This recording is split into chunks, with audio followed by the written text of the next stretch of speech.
آمن الرسول بما أنزل إليه من ربه والمؤمنون كل آمن بالله وملائكته وكتبه ورسله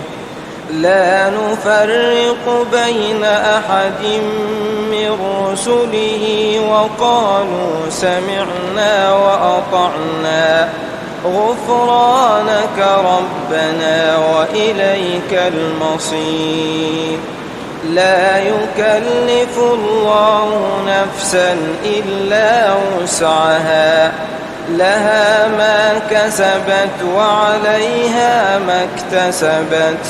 ربنا لا تؤاخذنا إن نسينا أو أخطأنا ربنا ولا تحمل علينا إصرا كما حملته على الذين من قبلنا ربنا ولا تحملنا ما لا طاقة لنا به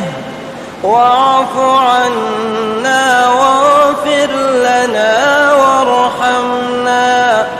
أنت مولانا